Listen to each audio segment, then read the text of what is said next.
Allah yuhibbul abdal taqiyya al-khafiyya al-ghaniyya. Wa qala aidan la yu'minu ahadukum hatta yakuna hawahu tab'an lima ji'tu bih, atau kama qala Nabi sallallahu alaihi wasallam. Kita yang mulia, Allah SWT adalah zat yang menciptakan langit dan bumi. Dialah raja segala raja, raja dunia dan akhirat. Allah Ta'ala telah jadikan agama asbab kemuliaan semua manusia.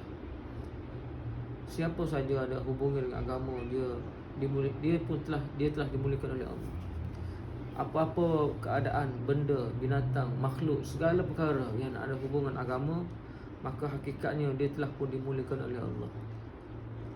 Bukan sekadar manusia, bahkan makhluk-makhluk yang lain, binatang pun Allah Ta'ala beritahu dalam kitab sebut 10 jenis binatang, 10 ekor binatang ni Allah Ta'ala letak dalam syurga. Binatang pun Allah kurniakan syurga. Sebab apa? Sedikit kaitan dia dengan agama. Salah satu disebut dalam Al-Quran, sumuk an-namlu. So an-nam tu sumuk. Dalam kisah sumuk ni tuan-tuan masyhur, Allah Ta'ala cerita perkataan sumuk ini kerana dia ada hubungan dengan agama. Allah beritahu qalat namlatun, berkatalah namlah. Namlah ni disifatkan kepada ratu sumuk, sumuk betina. Qalat namlatun ya ayyuhan namlu udkhulu masakinakum wala yahtimannakum Sulaiman wa junuduhu wa hum la yash'urun. Suraqallahul azim. Namlah ni satu ekor sumuk betina. Dia naik atas busu ataupun tempat yang tinggi, busu sumuk tu.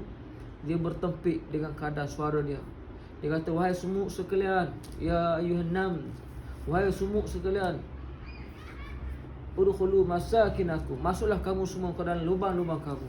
Wala yahtimannakum Sulaiman wa junuduhu, sesungguhnya Sulaiman dan tentera-tenteranya akan melalui jalan ini. Wahum la yash'urun, sedangkan mereka tidak mengetahui keadaan kita. Kita nampak kemungkinan mereka akan pijak kita. Tuan-tuan, betapa keras sangat suara sumuk ni. Allah Ta'ala gembiranya perkataan sumuk kerana kerisauan sumuk ni dengan agama. Dia fikir bagaimana supaya sumuk lain selamat. Sumuk ni fikir bagaimana supaya sumuk lain dapat selamat daripada dipijak oleh tentera-tentera Sulaiman AS. Maka dia telah bertempik dengan kadar suara dia. Allah Ta'ala begitu gembira sekali sebab kerisauan sumuk untuk menyelamatkan nyawa sumuk yang lain. Lalu Allah angkat suara sumuk tadi daripada sumuk hodok atas tanah. Pada ketika itu Nabi Sulaiman AS berada di atas udara, duduk bersila di atas udara, di atas angin. Allah Ta'ala terangkat suara dia naik kepada Nabi Sulaiman yang duduk tinggi dengan kadar suara yang halus sekali. Frekuensi dia berapa sangat suara sumuk. Kita tak telinga kita dekat mulut dia pun kita tak dengar dia apa dia cakap. Tapi sumuk ni Allah zahirkan suara dia naik sampai ke langit, dekat dengar oleh Nabi Sulaiman AS. Sulaiman rasa takjub dengan perkataan sumuk. Dia turun lalu dia jumpa dengan sumuk. Maka berlakulah dialog. Tuan-tuan, nak ceritanya, namlah ni Allah akan masuk dia dalam syurga. Jadikan dia suatu manusia dan dia ditempatkan ke dalam syurga Allah SWT. Ajib. Semua masuk syurga. Bahkan bukan sekadar tu, perkataan dia Allah rakam dalam Quran. Sampai kiamat perkataan semua ni akan dikekalkan sampai kiamat. Bila lagi semua ni bercakap? Pada zaman Nabi Sulaiman lagi. Subhanallah, ajib. Kenapa Allah rakam perkataan ni? Kerana perkataan satu makhluk yang ada fikir untuk selamatkan makhluk yang lain. Subhanallah.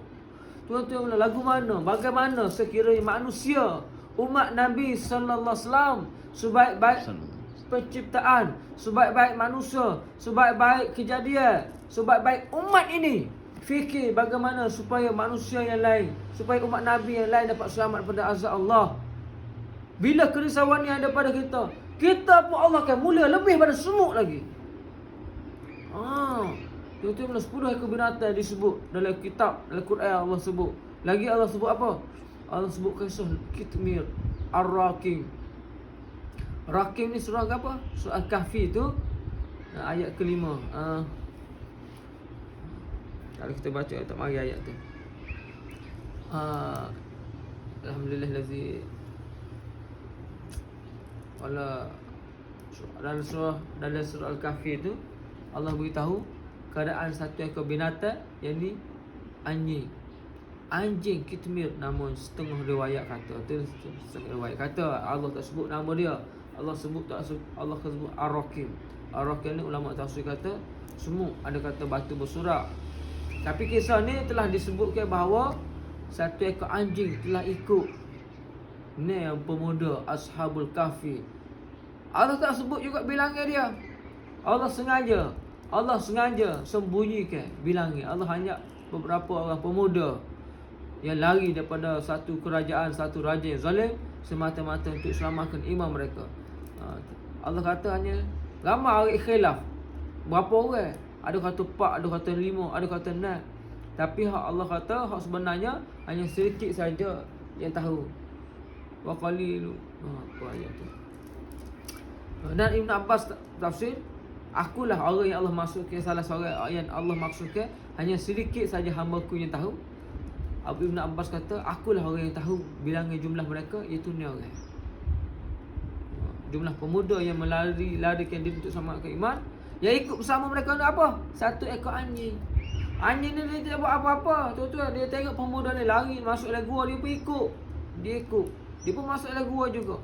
Bila dia duduk dalam gua, dia tengok pemuda ni letih, tertidur. Ni orang ni tertidur. Lalu anjing ni pun keluar daripada gua, duduk di pintu gua. Anjing pun jaga situ, dia pun tidur juga. Sama yang anjing tidur 309 tahun. Subhanallah, hidayah cerita ni. Tuan-tuan, Allah tunjuk bagaimana kisah satu makhluk nama anjing ikut orang yang nak selamatkan iman. Anjing ni pun Allah masukkan dalam syurga. Anjing ni Allah masuk dalam syurga kerana dia ikut orang yang menyelamatkan iman. Kalau kita sendiri usaha atas iman, usaha nak baiki iman, kita sendiri usaha nak baiki iman, bagaimana gembiranya Allah. Tuan-tuan, ini kisah Allah nak tunjuk pada kita bahawa apa-apa benda yang ada kaitan dengan agama, semua ini benda Allah Ta'ala akan muliakan. Lebih-lebih lagi kita. Jadi termasuk perkara ni, tuan-tuan, agama ni saya nak cerita 10 ekor binatang sejak biasa lah, sejak. Kalau nak cerita dia detail sejak lebih kurang 10 ekor binatang. Cerita lebih kurang boleh rayaknya. Kalau 8 jenis binatang lagi, ikan paus, ikan yang telah Nabi Yunus tu, ikan Nun tu, ikan yang telah Nabi Yunus. Lepas tu lagi burung hud, Allah cerita Al-Quran juga. Lagi Al-Baqarah tu, lembu yang menghadap pada Nabi, cerita pada Nabi. Cerita dia panjang lah, cerita dia. Lepas tu kibas, yang Nabi Ibrahim nak sembelih anak dia tu, Allah tukar pada kibas. Lepas tu anak lembu Nabi Ibrahim yang sembelih, dia nak jamu, 2 malaikat datang sebagai tetamu. Lagi burung ikan paus sebut dah. Unta, kuda. Unta Nabi Saleh. Tu aku 10. Nabi lihat semua. Jadi tuan-tuan, benda-benda ni masuk syurga kerana sedikit saja kaitan mereka dengan agama. Jadi sebab itulah hari ni kita belajar untuk belajar usul, fikir, risau, rusing semata-mata kerana agama. Bila kita sedikit kerisauan kepada agama, maka kerisauan kita ni lebih baik daripada ibadat-ibadat. Lebih baik pada ibadat solat. Sebab itulah satu masa pernah satu sahabat dia safar dengan Nabi dalam satu perjalanan. Bila sampai di satu tempat, dia minta dengan Nabi, ya Rasulullah, benarkanlah saya untuk duduk di sini. Sebab tempat hak dia duduk tu, tempat Nabi berhenti tu satu tempat yang baik. Ada lembah wadi anak sungai. Maka satu orang sahabat ni tengok tempat ni, kalau duduk buat ibadat ni molek benar ni. Lalu dia pergi jumpa dengan Nabi senyap-senyap. Ya Rasulullah, boleh tak saya nak duduk sini? Saya tak nak teruslah perjalanan selepas ni. Maka Nabi tanya, atas maksud apa? Tujuannya untuk ibadat semata-mata. Dia kata, janganlah. Tidak, jangan. Seketika kamu fikir untuk agama, lebih baik ibadat 60-70 tahun. Seketika fikir untuk agama. Sebab tu fikir ni mahal. Dan tu bila kita keluar dakwah 3 hari ni, belajar fikir baru. Kerja tak buat belah mana tak? Makan banyak, rehat banyak, main banyak. Tetapi kita nak belajar fikir. Bagaimana nak jumpa orang, bagaimana nak cakap dengan orang. Kerisauan ni Allah nak tekan nafsu sikit nak. Tekan nafsu sikit. Pisah dengan anak bini, pisah dengan isteri. Sepatutnya bersama tapi tidak bersama. Nak sepatutnya makan sekali dengan anak bini tapi tak makan sekali dengan mereka. Tinggal sekejap. Jadi perasaan yang ditekan ni, perasaan yang ditahan dan yang ditekan semata-mata kerana agama dah tinggi nilainya. Tuan-tuan, sahabat mereka telah dapat kasih sayang Allah kerana mereka telah tekan perasaan mereka kerana Allah.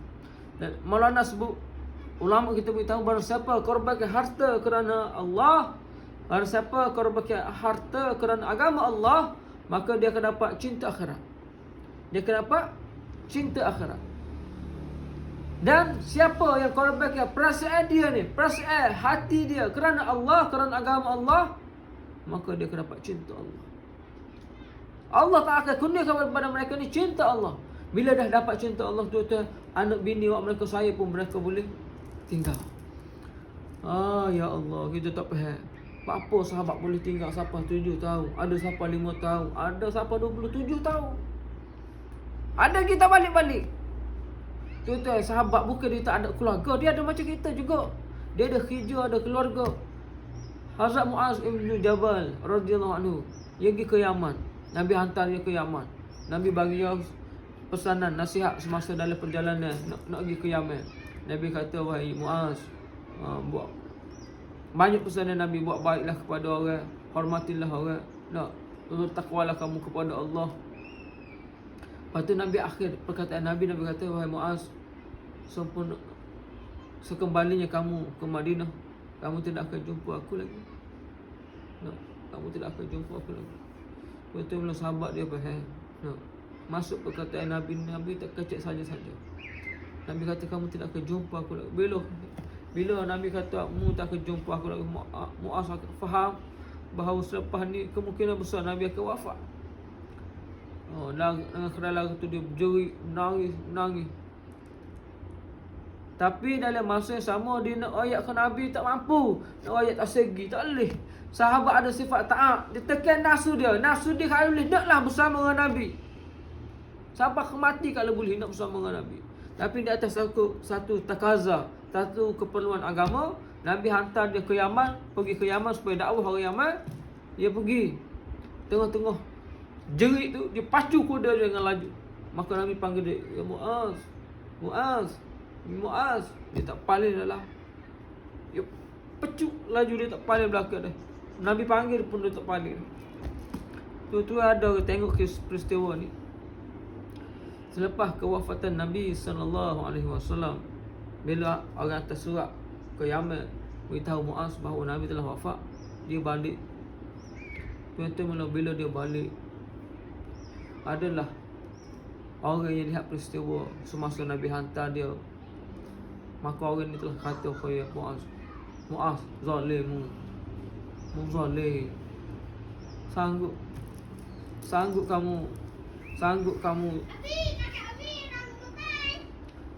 kamu abaikan panggilan Nabi sallallahu alaihi wasallam. Nabi panggil nama kamu, mu tak dengar tu.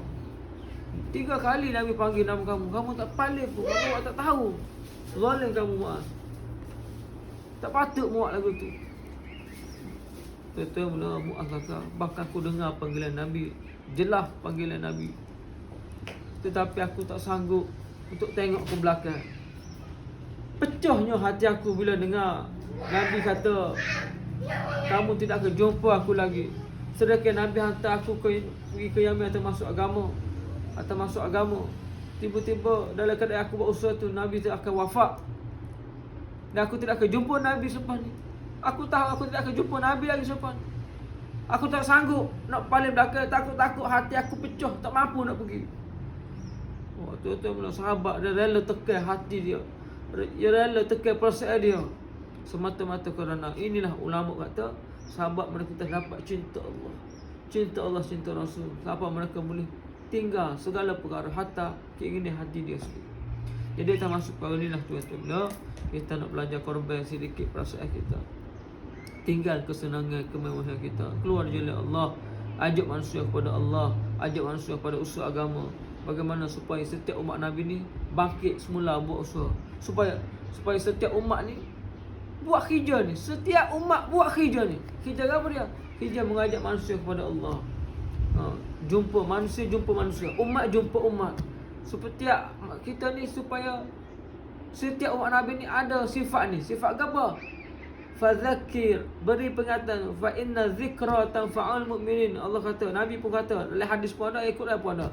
Ikut dia kata fadzakir fa inna zikra tanfa'ul mu'minin. Dan berilah peringatan, sesungguhnya peringatan itu amat bermanfaat untuk orang mukmin.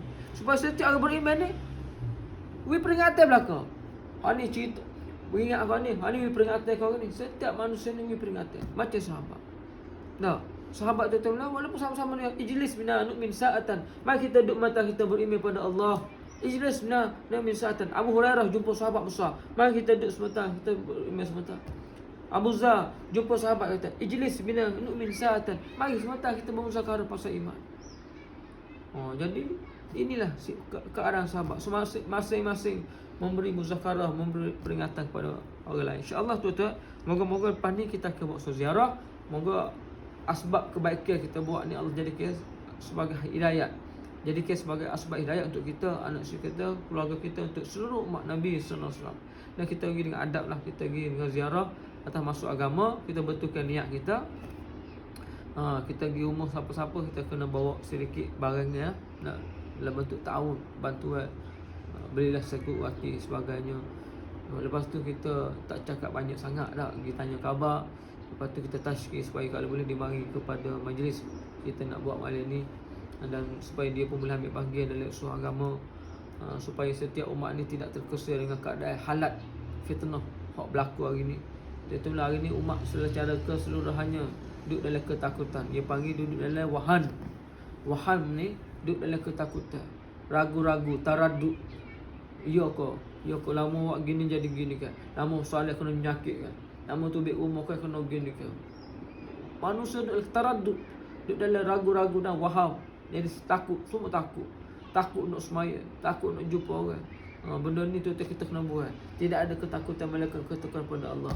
Tidak ada manfaat mudarat, la yadur wa la yanfa'. Tidak ada manfaat dan mudarat melainkan illa Allah, melainkan daripada Allah Taala. Inilah perkataan yang kita nak cerita pada umat. Moga-moga dengan perkataan ini menjadi sumber kebaikan pada orang yang kita jumpa, insya-Allah. InsyaAllah. Subhanallah bihamdihi, subhanallah wa bihamdika.